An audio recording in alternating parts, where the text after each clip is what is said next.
Burkina Faso troops sent by Captain Ibrahim Traore have now reached Mali and begun military operations alongside Malian forces, according to reports from the Sahel Alliance. The deployment comes after Mali called for urgent support in its fight against armed groups operating across the country. Under the agreement between Mali, Burkina Faso, and Niger, the three Sahel states promise to help each other whenever one of them faces a serious security threat. Traoré answered that call. Now, Burkina Faso soldiers are on the ground in Mali, joining Malian forces in operations against terrorist groups, rebel fighters, and armed networks accused of attacking civilians, blocking roads, and threatening the stability of the region. The joint operation is being described as a major test for the Sahel Alliance. Military sources say the first operations have already begun in areas where armed groups have been active. They say several fighters have been captured, including suspected al-Qaeda-linked militants and Tuareg rebel fighters. Weapons, ammunition, motorcycles, and communication equipment were also reportedly seized during the operations.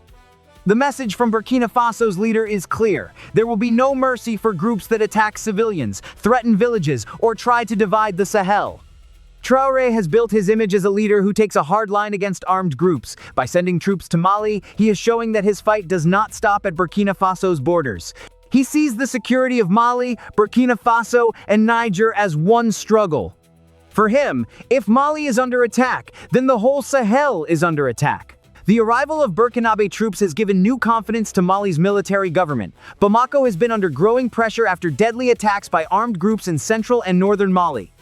Fighters linked to al-Qaeda have attacked villages, burned supply trucks, and threatened roads leading to the capital, Bamako.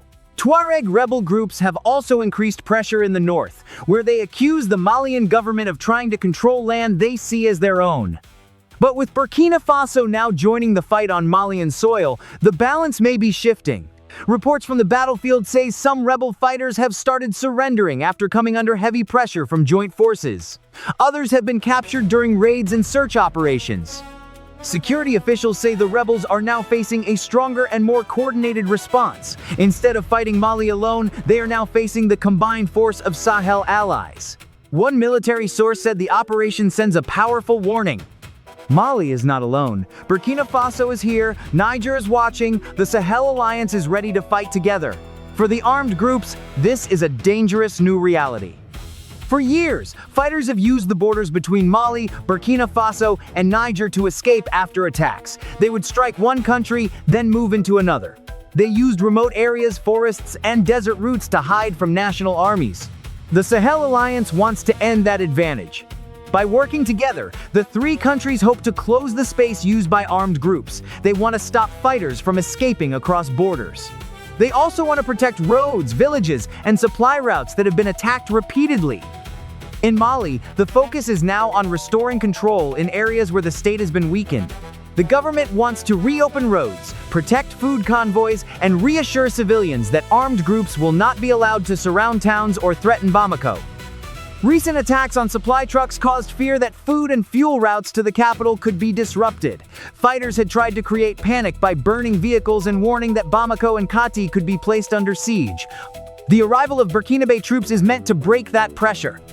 Joint forces are now expected to secure key roads, clear rebel positions, and search for fighters hiding in rural areas. Local reports say captured fighters include men accused of working with al-Qaeda-linked groups, as well as Tuareg rebels involved in attacks against Malian positions. Officials say the prisoners are being questioned to gather information about weapons routes, command networks, and planned attacks. The operation is also being used as a political message. Mali, Burkina Faso, and Niger want to show that the Sahel Alliance is not just an agreement on paper. They want to prove that they can defend each other in real time. For supporters of Ibrahim Traore, this is a moment of strength. They say he has shown leadership by answering Mali's call quickly and sending troops into a dangerous conflict zone.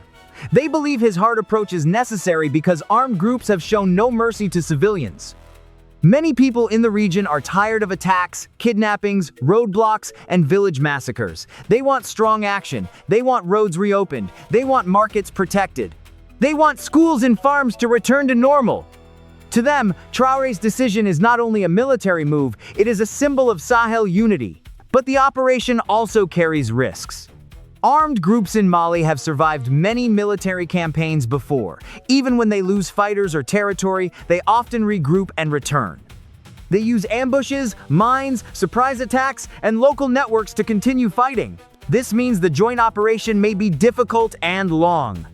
Still, the governments of Mali and Burkina Faso are presenting the campaign as a turning point. They say the rebels are no longer advancing with confidence. They say fighters are being captured, supply routes are being targeted, and rebel morale is weakening. The language from Ouagadougou is especially tough. Traoré is showing no mercy toward armed groups accused of terrorism, rebellion, and attacks on civilians. His government sees negotiation with such groups as weakness. Instead, it wants military pressure until the fighters surrender, flee, or are defeated. This hard line is popular among some supporters who believe the Sahel has suffered for too long. But others warn that force alone may not bring lasting peace. They argue that Mali also needs political solutions, local dialogue, development, and protection for civilians. Without this, armed groups may continue to recruit new fighters from communities that feel abandoned or mistreated. For now, however, the focus is on the battlefield. Burkinabe troops have reached Mali, operations have started, rebels are being captured, and the Sahel Alliance is trying to prove that it can fight as one force. The message from Ibrahim Traore is simple and direct. The armed groups will not be allowed to terrorize Mali, Burkina Faso, or Niger. Mali asked for help. Burkina Faso answered. And now the war in Mali has entered a new and more dangerous phase.